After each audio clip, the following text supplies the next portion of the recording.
Yes. So for our first session today, we have Dr. Anindya Sarkar with us, who will be speaking on the topic IP education towards knowledge space or marketplace. I'm sorry. Just a brief introduction of Dr. Sarkar. He's currently the IPR Chair Professor at Nalsar University of Law and is engaged in consulting, strategizing, teaching, and training programs in the field of IP management. Before his engagement with Nalsar, he was working as the head of IP with Infosys Limited and was responsible for IP activities of the company and its subsidiaries. He is also a registered patent agent and a certified patent valuation analyst and has the unique distinction of having two PhDs, one in the field of law and the other in the field of science. We have with us someone who actively participates in patent awareness programs and other programs involving search techniques for patent and commercial information. He also speaks frequently at several industry forums, including conferences, workshops, and has written and co authored several papers and articles in national and international journals, conferences, and books. He also holds over 20 patents. So I think more glowing remarks about Sir can be made, but that would perhaps take over all the time of the webinar that we have today. So, sir, over to you. We would love to hear your take on IP education towards knowledge space or towards a marketplace. Over to you, sir. Good morning and a warm welcome to all of you. So, the first session is what we thought should focus a little bit on the academics and how the training, how the awareness programs are going all through. Is it really meeting the demands of the market? See, as we all understand, IP is actually a blend of legal services, science and technology, and also management. So we believe that that a successful and a good IP professional uh, should have a mix or a blend of all of them. Okay, maybe in varying levels and varying depth, but an exposure to those definitely makes them a good IP professional.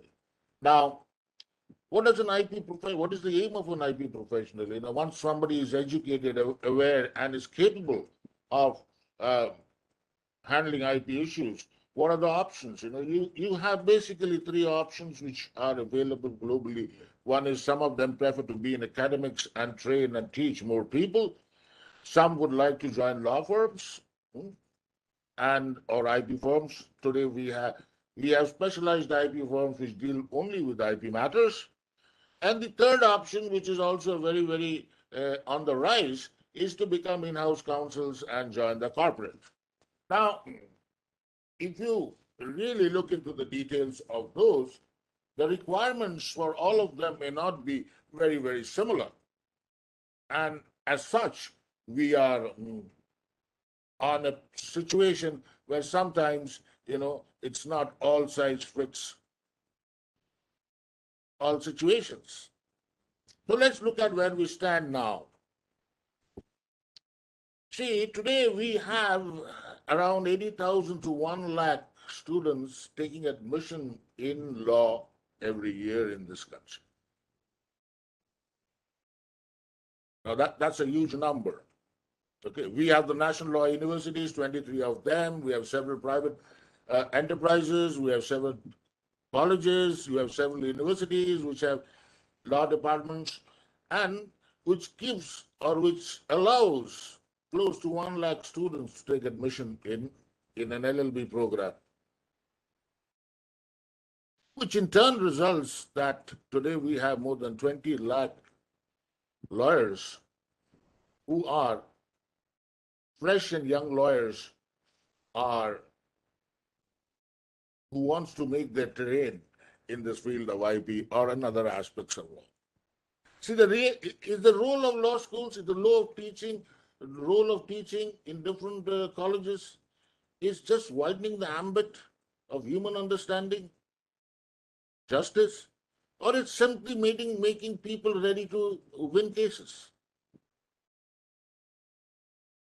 So law education is not just, it is little different from other educations in this country because there are influences, there are guidance, there are requirement for a large number of agencies, much more than you do in maybe science or medicine.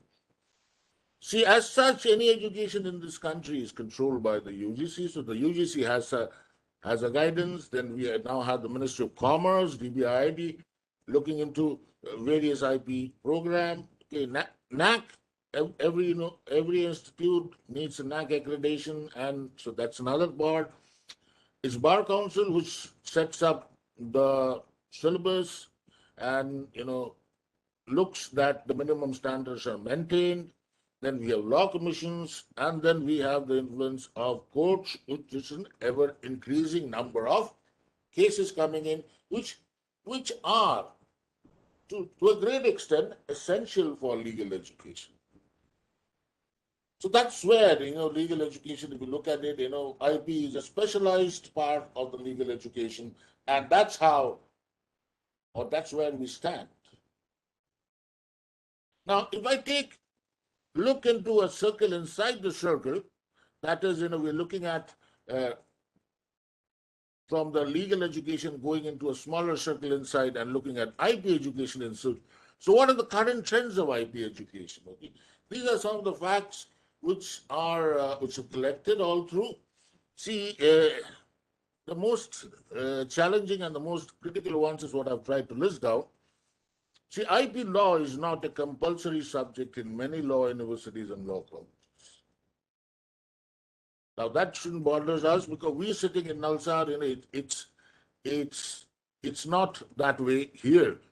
But then when you're talking about 1 lakh students which are studying law, even if they do not practice IP to a law as a full-fledged career, but there is an inherent need to have a certain exposure in that.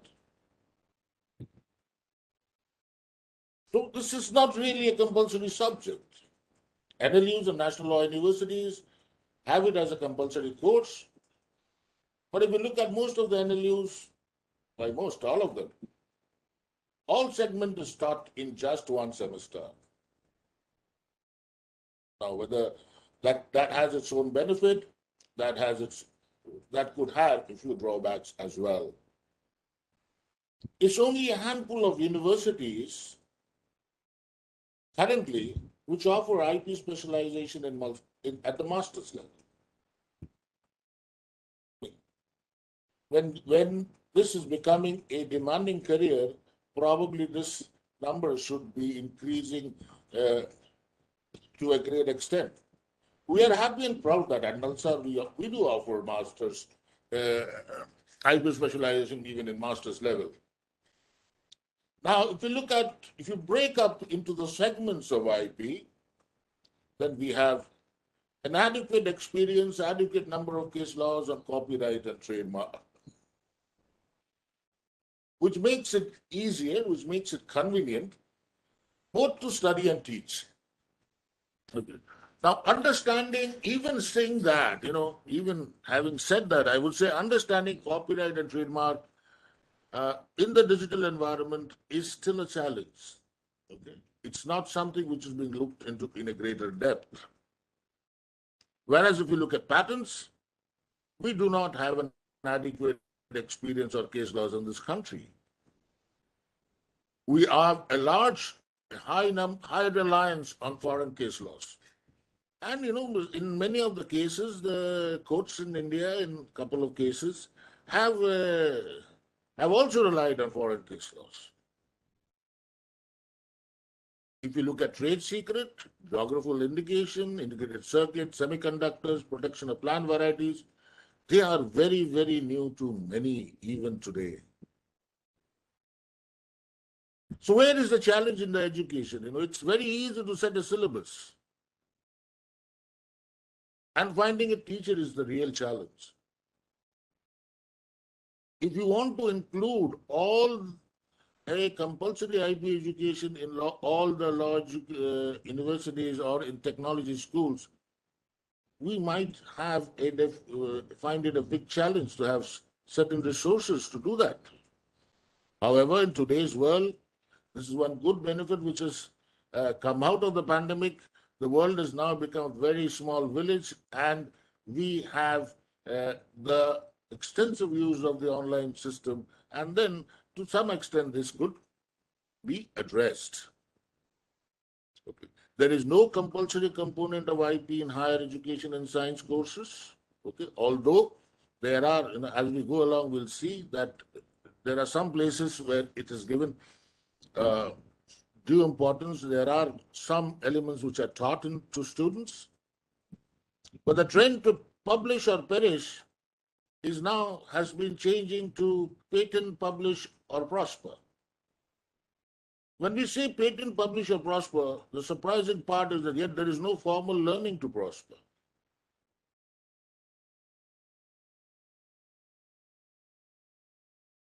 IP, by and large, should be like a joint venture between science and technology, law, and also management.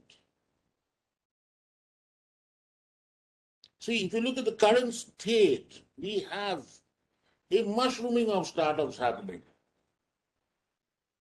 And for them to function effectively, IP law is a must for commercialization. See, I do consulting with a couple of startups. I visit a lot of wonderful incubation centers, which have been set up at the various levels by government and a few private sectors also. Uh, and I have noticed in more than one cases when they want to raise money, at least at a level B funding, mm, through through a VC, venture capitalist, or through an angel investor, or through mortgage and loan, most of the time the question they ask is that what is the IP you have? And then I've seen startup owners running around and saying, tomorrow I have a meeting with VC. Can you register some IP today? Now this has happened because he did not give importance to IP, or he was not even aware whether he held some IP or not. So this is some of the things I thought, which is going around, so that we can address a few of them. If you look at the current research trends in IP, it's almost a non-starter. Why I say non-starter? If you look at the amount of publication, research papers, articles which come out from different streams, different domains, the numbers which focuses on IP is very, very marginally low. Some teachings, research do happen in national law schools, do happen in IIT and IIMs, but that's the number is very, very small compared to research happening in other domains. So we need to identify the needs of the country and probably do in-depth research on them. And it's not only about patents and trademarks, which is probably the most practiced and the easier part. We need to have similar stuff on traditional knowledge, trade secrets, copyright, GI, plant varieties, so on and so forth. Trade secret is something which is so important in the commercial world, but but this area, this sector gets so less importance in both education and research. So the interface between science, law, and management in many situations is missing. So probably a coordination between researchers, scientists, industry managers would result in identifying areas of research and drawing meaningful conclusions from the outcome. Yes, the DBIIT, IBR chairs are addressing and can address quite a few of them on their own or in partnership, and they are doing their bit. However, if law schools try to introduce a bit of management and technical components, it might be even better. And whether technical school and other institutes can enhance by introducing a bit of IP law in their curriculum, situation will definitely become a little more useful and better. What is about IP training? This is something I'm probably in this for quite a few decades. And the worst part is we have had more seminar in the past 10 years than in the past 10 decades. And most of them are repetitive and general talk shows. They have very little focus on training and imparting skills which are lacking, which are important, and which could make a difference. There are not too many adequate training modules. And since IP is a very varying, subject which has a different take in different industry and different domains, it probably requires a strong segmentation of the target groups, whether it's pharma, biotech, ICT, engineering, manufacturing, so on and so forth. And I strongly feel there is also absolutely a need to train the legal practitioners, who have missed the bus. I mean, when I say miss the bus, I mean they are not aware of IP to that extent. So there is a need, definite need for sensitization and interaction, even in judiciary. The good part is, there's a broad step, there's a unique step which has put our country at par with several other countries, is the big step which has been taken by the Delhi High Court. They have set up an IP bench, two, not one. And then you have specialized lawyers who will be judges who will be attending to only IP cases. Now that's a big step. But in a country like India, one such court in Delhi may not be sufficient enough to address all the issues. And the funny part is, the birth of this happened because of the abolition of IPAB. And there were a huge number of cases which were lying in IPAB, which now moved on to, which has now moved on to several high courts. And, it's only Delhi. Delhi High Court has taken the leadership, and probably, we'll have other high courts following it. As I already mentioned, the DBIIT IPR chair will continue to be focused on training. We at NALSAR have decided that we'll be setting up several workshop and training programs, which will be not like seminar or conference mode. It will be more on workshop for target groups and for other, domains, segmented domains at large. So if some of the participants feel that, we could take our help, or we can partner together for such programs in future. Now, the other part, the utilization of resource person from academia and practitioners, industry experts. Now, this is some encouraging. Just a couple of days back, the current chairman of UGC said that they're going to introduce industry specialists as professors, induct quite a lot of them in teaching. Well, that's a very, very welcome and a bold step, and which I think the student community is going to benefit a lot. So what is the situation in corporations? That's companies where people come out, the IP students, the law students come out, or the technocrats come out and join.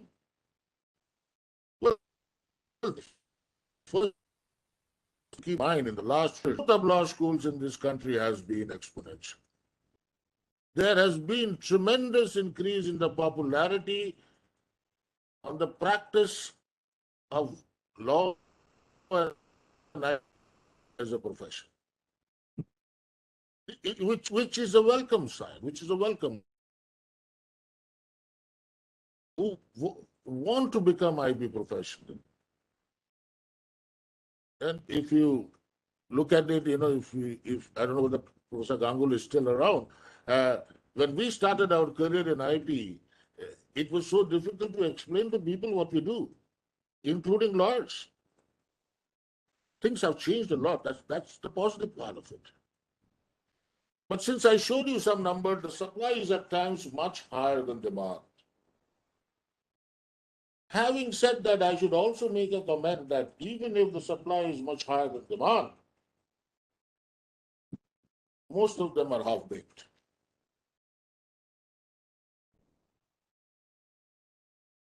Most of them are half-baked students. Law students do not prefer to do most of their internships in corporates.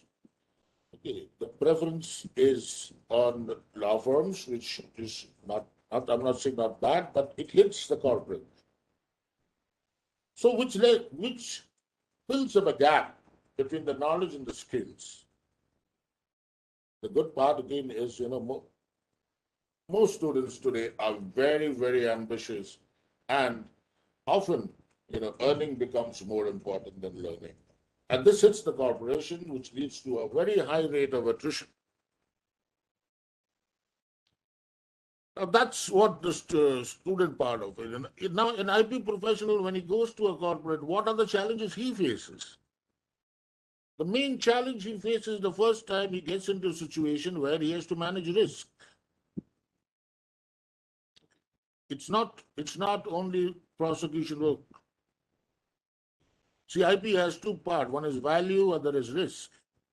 So it's first time you're getting into a situation of managing risk, which the exposure has not been high. Along with risk, you manage litigation. In big companies, finding the right document at the right time, you land up in a situation where you have hundreds of mails. One needs to manage external law firms. Some of them are uneasy with the newer technology. It's not that they are not capable. The exposure to those newer technologies are not there. Many firms, many corporates have their own IT system. Due to compliance, many of them are forced to use a SAP-based technology, SAP-based technology to use it. The issues on cybersecurity, and there's globalization and global delivery model. This global delivery model, we should be proud because it's India which showed the world what is global delivery model, where you work in a place in India and you deliver everywhere, mainly in the ICT industry. There are requirements of having sufficient knowledge of regulation and compliance. And in a corporate, there will be numerous and numerous internal clients, and all of them will be very demanding. Now, the corporations also have their own challenge. Okay, this challenge is in the global growth, in the secondary and the emerging market. Managing the resource is a big issue. This issue has been never so big earlier. Companies which were at one time domestic, most of them are now global players. And thanks to the advancements of technology and internet and all of the facilities which we have. See, at a time when specialized talent is sometimes scarce, one size fits all recruiting strategy is no longer sufficient. Local recruits need knowledge at the global scale, because you may be working in India, but you are servicing, or you need to attend IP issues in probably Europe or US or maybe Japan. And to handle all that, corporates are also facing several challenges, because labor regulations are constantly changing. And to sum it up, leading businesses do not gamble with their global talent strategies.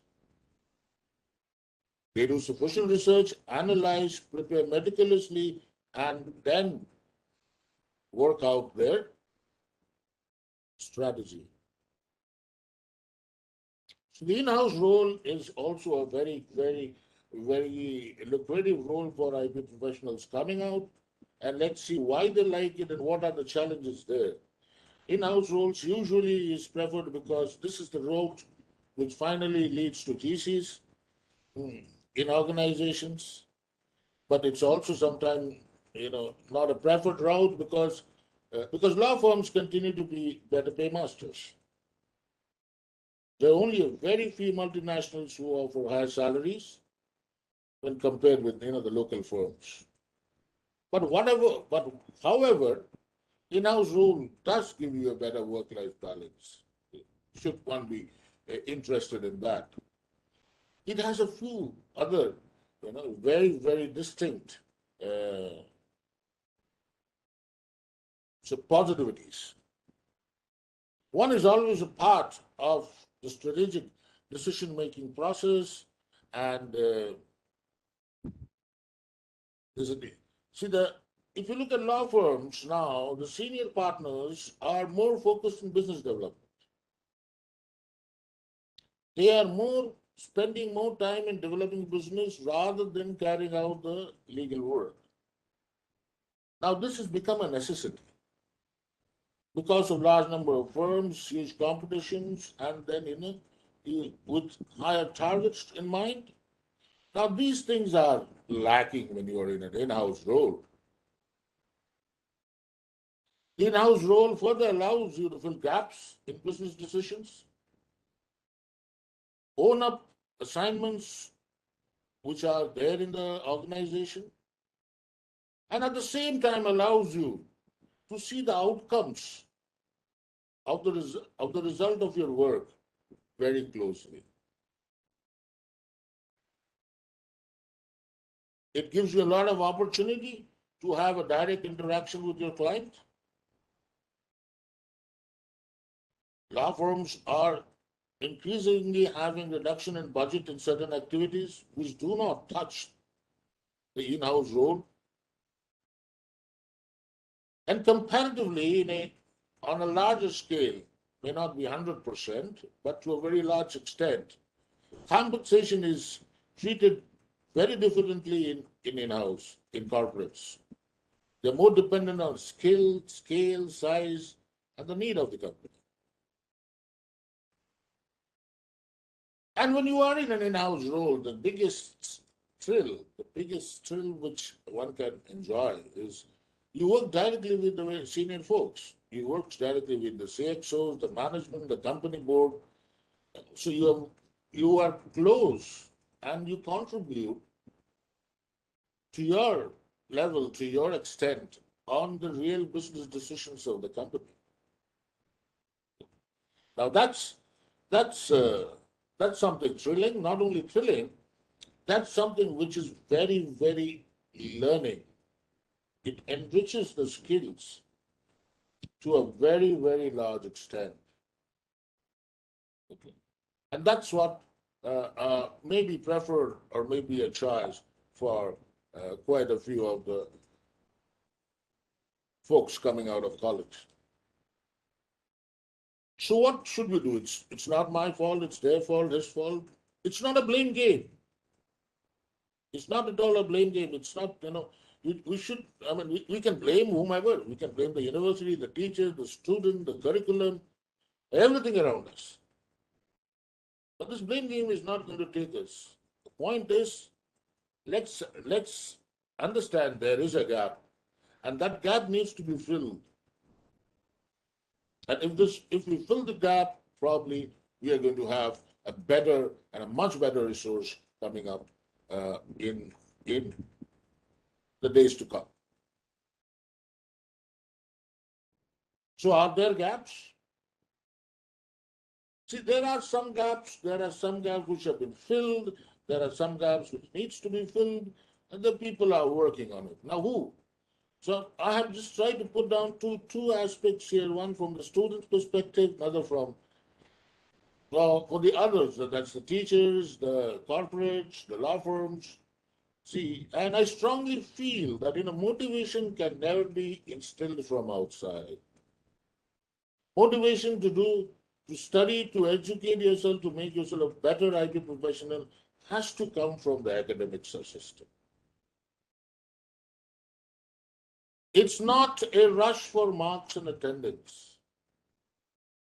There are a lot of students who would like to enrich their knowledge and would not be genuinely interested in that. And, it's not a rush for marks and attendance. And yes, in some cases, the system have failed the students. And we cannot have dictatorship in the name of discipline. There is a system which is built up. And many of this because of the increasing pressure and different resources and avenues which are available at our hand. What has that led to? Shortcuts, and loads of shortcuts. Cut, copy, paste, and Google, in many cases, have ruined the meaning of research projects.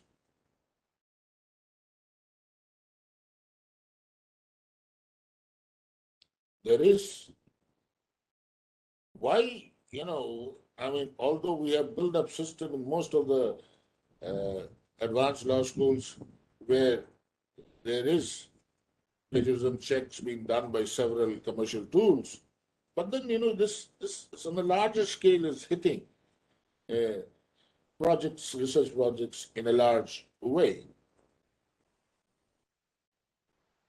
And not to mention again, we do lack research culture in India when it comes to IP, when you compare it with others. There are some people, there are some individuals, some pocket institutes who are doing a great job, but on a large scale, okay, there is a recognizable and a noticeable gap. Probably we can try to close this gap between the book, law, and practice. And that's what is going to be our aim under this DBIIT chair in Nalsar, to try and close this gap between the book and the law and practice for students of Nalsar and for other students of other law schools and colleges as well. Some suggestion for the students: develop some curiosity towards everything and everyone around you. And don't be slavish for marks and attendance. I'm not saying everybody's after marks and attendance, but they do play a large role in a student's life.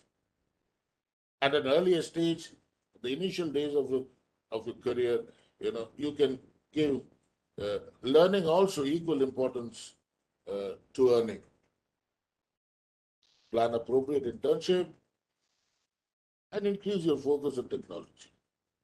These are some of the things which came to my mind, which could largely make some influence in the normal practice. At this moment, I'm very tempted to quote a former president, Dr. Abdul Kalam, in one of his talks. He had mentioned a student can learn much more from a mediocre teacher than he can learn from the best teacher. So it is a coverage, it's a system, it's the inbuilt discipline, it's the motivation, and it's the interaction which is more important than than just finishing the syllabus.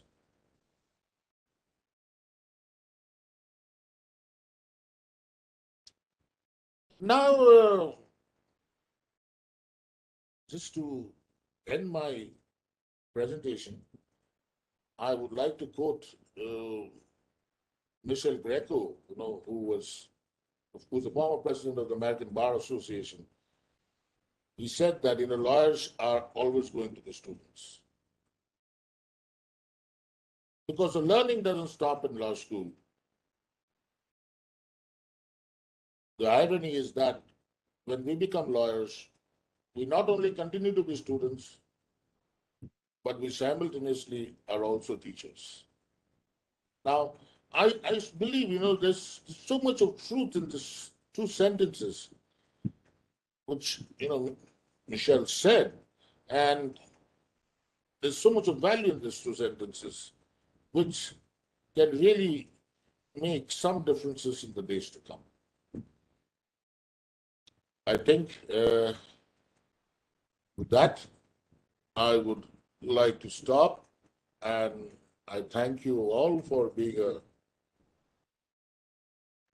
patient and being such a nice participant. If there are some questions, I would love to take them.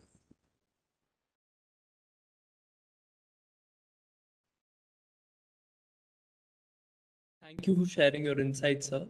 There are indeed questions in the chat box, so I'll probably just read them out if that's okay with you. Sure. Yes. So Dr. Sukhdeo asks, what are the possible solutions to address challenges in imparting intellectual property education? This, I think, is in addition to the last slide that you presented on how we can probably transform legal education and how the industry can provide certain incentives to law students and practicing law as the case is right now. Well, Dr. Subde, I think there is no end uh, to the efforts one can put. Okay. What we need is a larger participation. So solution is to educate people, make them aware. See, everybody is not going to become an IP professional. Okay? And that's absolutely fine. But being aware of certain aspects of IP is just going to make a sufficient, you know, difference in their life. Now, this could start, if you really ask me, it should start much lower. Okay, we shouldn't open, wait till master's level specialization in IP. Or why should it be only in law schools?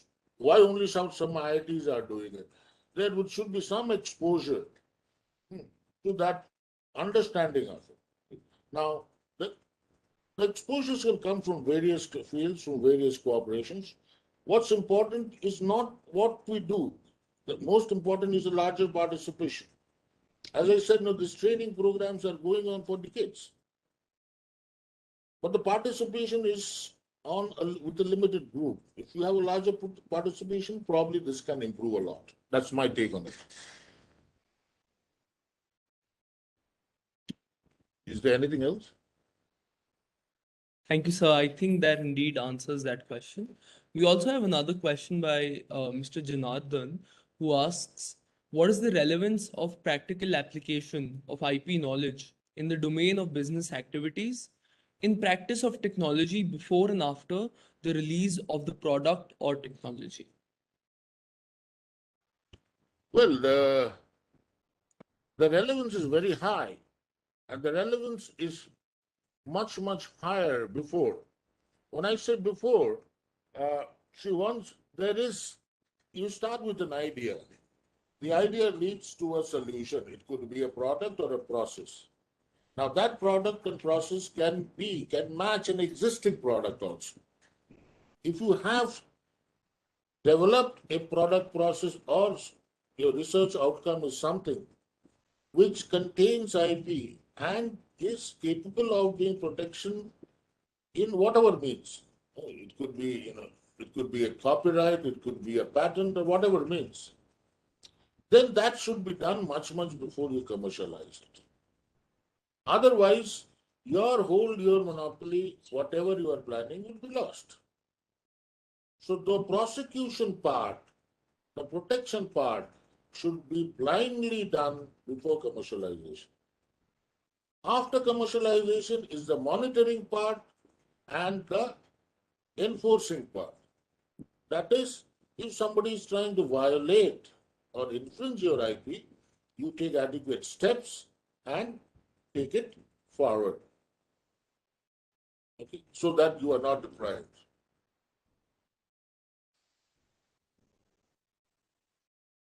Does that answer your question, sir? It does?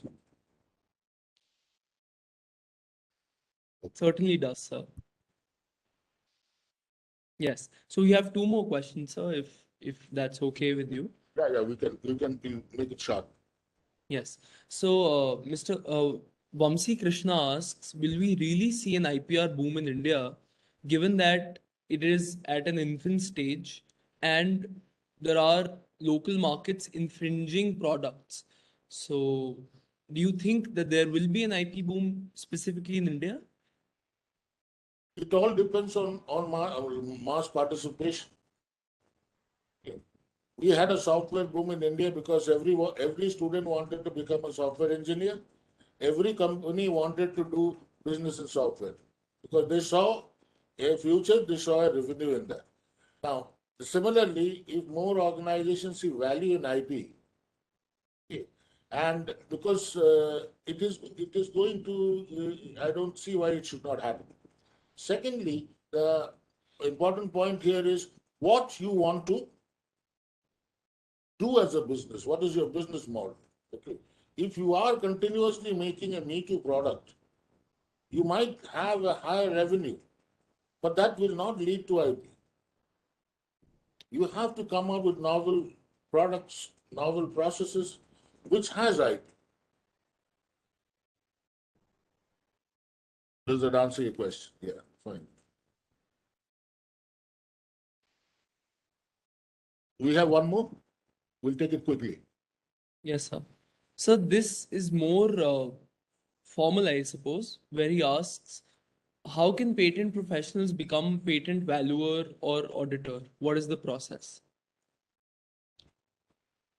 Uh, See, there are courses. Okay, there are proper courses which makes you a patent valuer or which uh, teaches you how to put a value. Now, basically, these courses are designed for intangibles, where patent is one of them. Now, there are people who are interested in this or who would like to do a career in that, can become a patent valuer by carrying out, undertaking those courses. And but the best way is you learn on the job. If you're part of a team which does that, you learn it much better. Now, your question about an auditor, these are uh, these are basically technology transfer experts which goes and does an audit on the patent portfolio and carries basically a due diligence exercise and comes out with whatever report that's necessary. Okay, fine. So I think we have time for one more question, if that's okay with you. Sure. So Apoorv Pragya asks, with respect to research in intellectual property, can you probably tell us about the opportunities and challenges that doctrinal and empirical methods of research present? That's I would say the challenges are not any different for IP research when you compare to research in others. But IP research is little different in the sense you might require a bit of technical understanding. Okay, suppose you are getting into a research on the IP areas of, let's say mobile phone or or a pharmaceutical product or aircraft engine. If you have a bit of technical understanding, it would be easier for that person. I certainly agree, sir. Having researched in IP myself, I also think that having a certain base of technological knowledge is certainly essential for us to carry out any research in intellectual property. So can you also tell us as students, what are the particular steps that we can probably take to ensure that our research in IP is more holistic and is more well-founded, so to say? No, I think the first important thing is to identify an area where research is required, where the research outcome is going to be used and being beneficial. Not see, rather than being an abstract research or a review of things. Those are areas which will, if the research outputs are good, they are adopted by industries. And some of the times, they're not just adopted, they are bought by industries. So that's one way to look at it. Okay.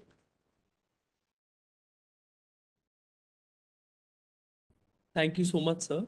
I understand that we've run out of time. So, are there any parting thoughts that you'd like to share with us today?